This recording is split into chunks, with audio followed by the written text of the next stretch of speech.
Charles Wahib Valdez Davao, born October 7, 1934, was a Filipino actor known for roles in film and television. Carlos Wahib Davao y Valdez, born in Iloilo City, moved to Manila in 1954 to study commerce at the University of the East. 1959 film actor Davao gained fame in films like Pitong Matahari and Women in Cages, and starred in Hollywood co-produced and Mindanao films. Davao, married to Emma Maria Bira, had 4 children: Bing, Ricky, Mylene, and Marlene.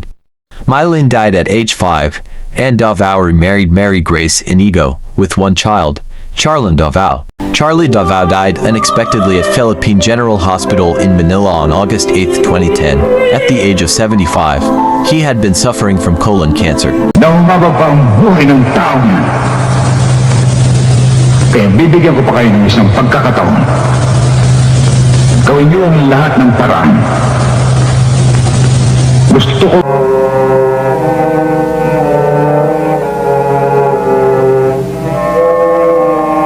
Labrador, bago matapos ang buwan, kailangan magkaroon ng resulta ang kasong ito. Kumikita na malaki Okay? Padre, tumawag si Dr. Ignacio ng Department of Health. Magbibiding sila sa isang ospital. 300 million pesos ang halaga. Ba, Padre, kung gano'n ipadadala ko na lahat ng mga papeles natin para makasali tayo sa bidding. Habang tayong dalawa naman ay nakikipaglaro sa ating mga panyerong malalaking tiyan at mga ibang politikong timawa sa lagay. Umakyat ka lang sa tuktok ng bundok at isigaw mong iyo lahat ang abot tanaw mo. Iyo na. Iyan naman kung... Pardon the intrusion, Mr. Duran. My name is Lou Simpson.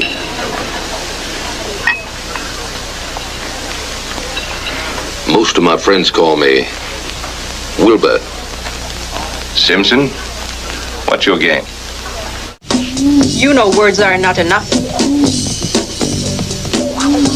All right. I'll take 1/2 of the loot. And you take the other half with you. Okay? All right, Duran.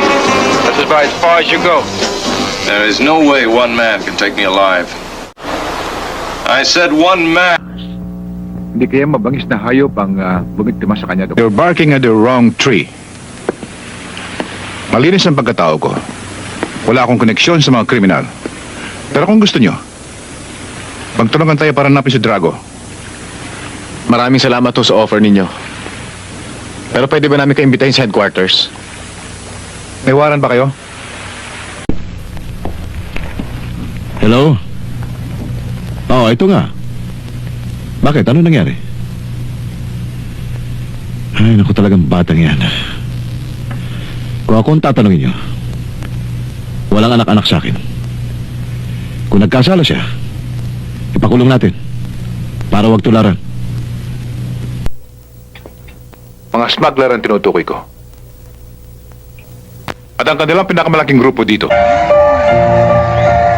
you know I still don't know what you do?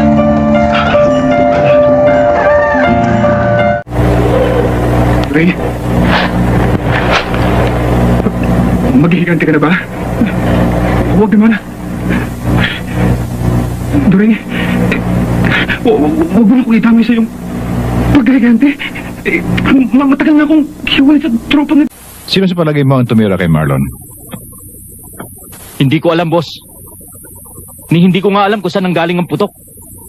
Pero may palagay akong tauhan yun ni Nelson Martinez.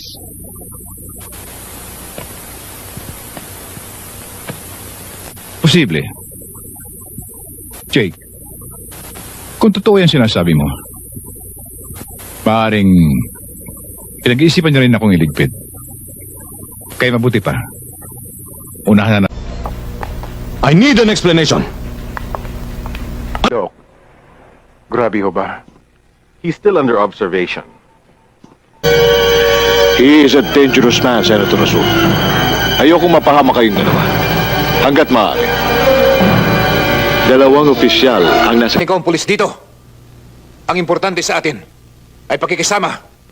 Pakikisama! Narinig mo? Hindi ho ako bingi, sir. Hindi ka nga bingi. Pero tanga ka, Afwa. Buti ka. Kumikita ka ng extras pagiging bounty hunter mo.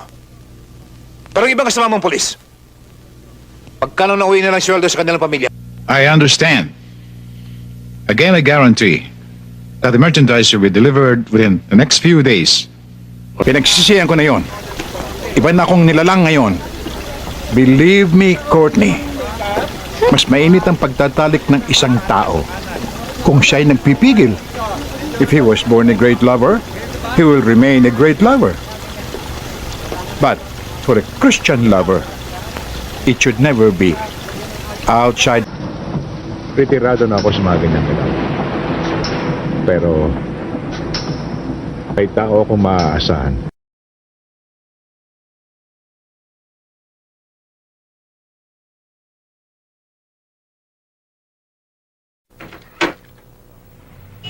Anong kailangan nyo? Magagamot ba kayo? Taga-NBI ho kami. Sandali lang. Tatawagin ko misis ko.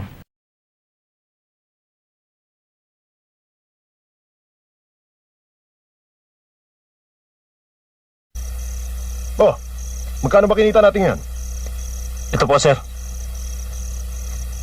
Ba, malaki ah. Good. Hindi ko man muna hinihingi na mahalin mo ako ngayon. Iba na ngayon. Idaan na lang natin sa nalalaman nating solusyon. Bakit? Saan ka dapat pupunta? Oo, Apo. Kay Santino, ha? Pumasok ko na lang sa loob kung mag-a-apply ka ng katulong, ha? Nagmamadali lang ako, eh.